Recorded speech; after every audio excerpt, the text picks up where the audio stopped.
Two broke college students couldn't pay their rent. So they bought 3 air mattresses and put them on a website. That website is now worth over $100 billion. But the real reason Airbnb succeeded is far more interesting than just air mattresses. Most people think Airbnb succeeded because it was a better alternative to hotels. That's partially true. But the real story is about a concept called supply-led growth. And it's the same strategy that built Uber, DoorDash, and Amazon Marketplace. Let me break down exactly how it works. In 2007, Brian Chesky and Joe Gebbia were living in San Francisco. A design conference was coming to town, and every hotel room was sold out. They noticed a gap in the market. Travelers needed a place to sleep. Locals had spare space. So they created a simple website called Airbed and Breakfast. They hosted 3 guests on air mattresses in their living room. Each guest paid $80 per night. It wasn't a billion-dollar idea. It was a survival idea. They had no money. No team. No investors.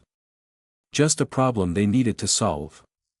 Here's the critical insight most entrepreneurs miss. Early Airbnb didn't focus on getting more guests. They focused entirely on getting more hosts. Hosts created the supply. Supply attracted demand. Demand attracted more hosts. It's a flywheel effect. And it's the exact same pattern that built every successful marketplace business in history. But here's where it gets interesting. In their first year, Airbnb generated just 200 bookings total. That's not a business. That's a hobby. Meanwhile, they were rejected by every major investor in Silicon Valley. 7 investors said no. Paul Graham of Y Combinator famously told them, "Your idea is a bad one." Ouch. So they did something counterintuitive. They stopped trying to grow their business. Instead, they flew to New York City. They rented a camera. And they went door to door taking professional photos of their hosts' apartments. This changed everything. Suddenly, their listings looked better than hotel photos. Bookings shot up. Hosts made more money. More hosts wanted to join. And the flywheel started spinning faster. Within 2 years, Airbnb was booking 10,000 nights per month. By 2011, it hit 1 million cumulative bookings. In 2015, they reached 10 million. Today, they have over 8 million active listings across 220 countries. And all of it traces back to a simple, counterintuitive move. They focused on supply before demand. Here's the lesson for your business. You don't need a perfect product. You need perfect supply. If you're selling a service, focus on building an incredible team first. If you're building a product, focus on creating a fanatical community first.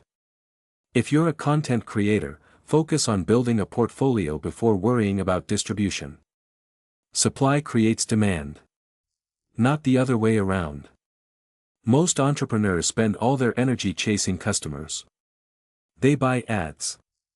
They run promotions. They build landing pages. But they forget the fundamental truth. If your supply is exceptional, your demand will follow. Airbnb proved that the guy who sells air mattresses can build a billion-dollar empire. What could you build if you flipped your focus from demand to supply? So what's your version of the New York City photo shoot? What is the one counterintuitive thing you could do right now to improve your supply so much that demand can't ignore you? The average startup spends 80% of their marketing budget acquiring customers. But the companies that win spend 80% of their effort perfecting what they offer. Supply-led growth isn't just a strategy. It's the foundation of every billion-dollar business. And it starts with one simple question.